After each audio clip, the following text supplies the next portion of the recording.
Penguin Random House Audio presents The Lunar Housewife by Caroline Woods. Read for you by Jeanna Phillips with Cindy Kay. For my daughters, with a wink. Part 1. Summer, 1953. 1. In a room packed to the gills with New York mucky-mucks, Truman Capote was tucked into a corner of the couch. Arthur Miller, sans Marilyn, stood smoking by the window. I had my attention fixed on a waitress.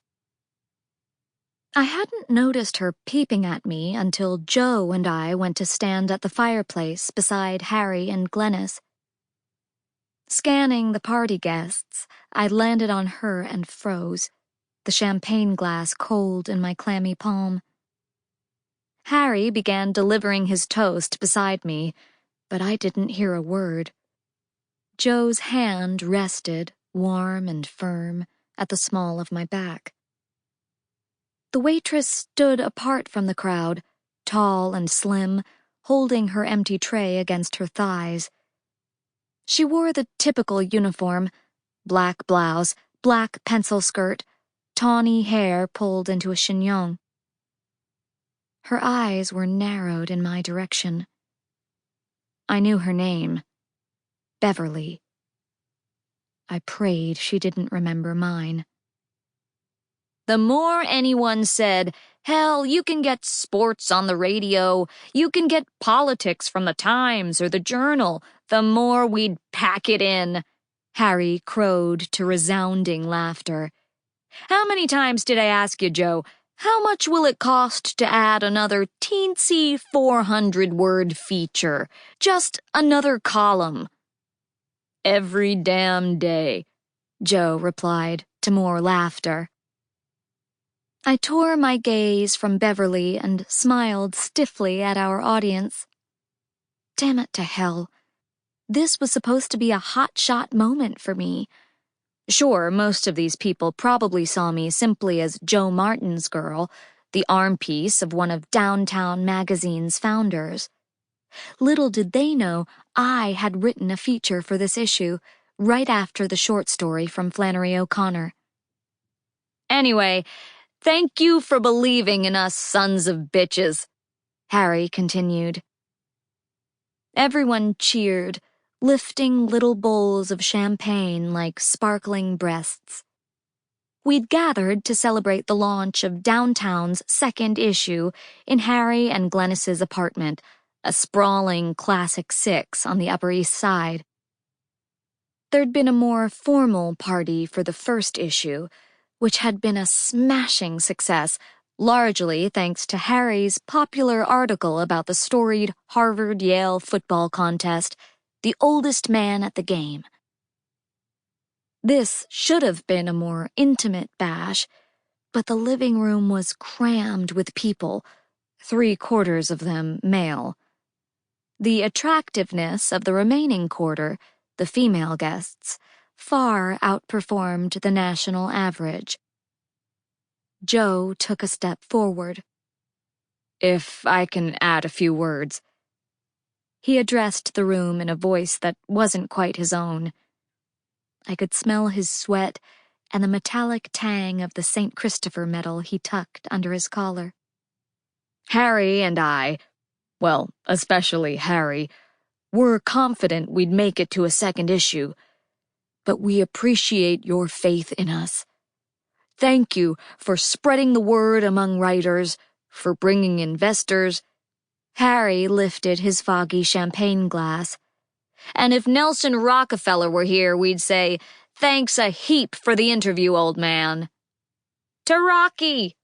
shouted a guy on the couch, lifting up his joint. Coils of smoke ribboned around him. Everyone laughed again. Everyone but me. I cleared my throat and waited for the noise to die down before delivering my planned line. Unconsciously, I glanced toward Beverly, who, thank goodness, was being led into the kitchen by the bartender. I tucked a tendril of red hair behind my ear. "Oh, boys," I said loudly, and the din died down. 100 eyes on me, everyone waiting to hear what this dish had to add to the speech. "You forgot to thank Miss Newmar for bringing the cheesecake." The room erupted in applause as a plush-lipped young actress named Julie Newmar, her mile-long legs sheathed in fishnet stockings, stood and genuflected. I, like everyone else in the room, could picture just what was under her velvet blouse. Miss Newmar had appeared topless on the inside back cover of Downtown No. 2. Harry whistled and clapped. Beside me, I sensed Glenys clenching her teeth. The toast over, Joe and I turned to each other and clinked glasses of Veuve Clicquot. There was still a bit of bashfulness between us, a little electricity crackling in our brief kiss. We'd been inseparable for 1.5 years, ever since we met at a New Yorker party while Joe was still working there. I turned around to see that Glenys and Harry stood, slightly apart from each other, both of them blitzed.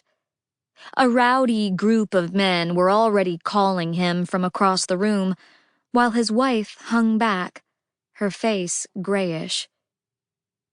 Here was the tragic difference between the two of them. As they drank, she grew more limp, he the opposite. And women adored him. Harry had been first baseman at Yale and grew up sailing off Martha's Vineyard. He made a good public face for downtown. He was the blue blood talent, the boyish philosopher, while Joe drew the plans and raised the money. "Where are the kids tonight, doll?"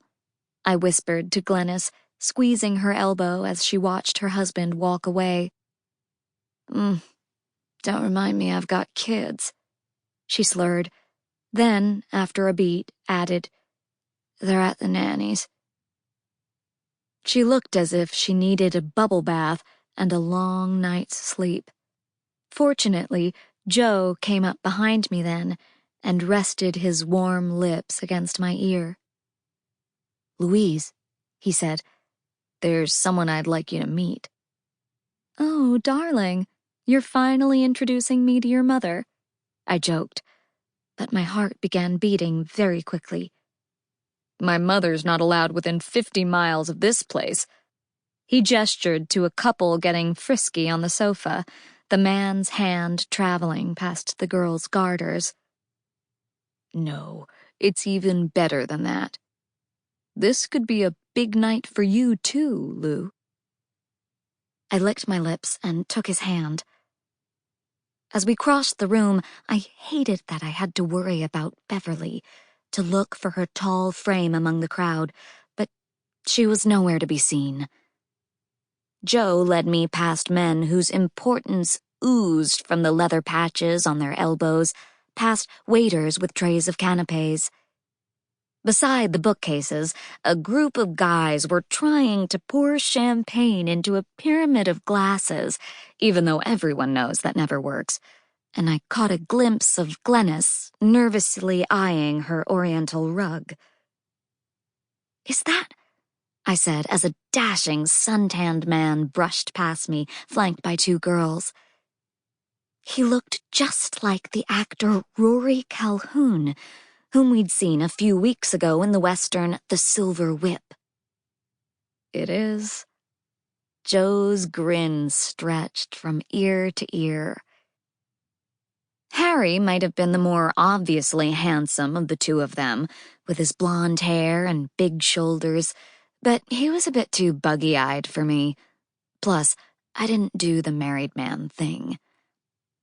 Joe had caught my eye the minute I saw him, setting off a hunger like I'd never known, and I'd been hungry in one way or another for much of my life.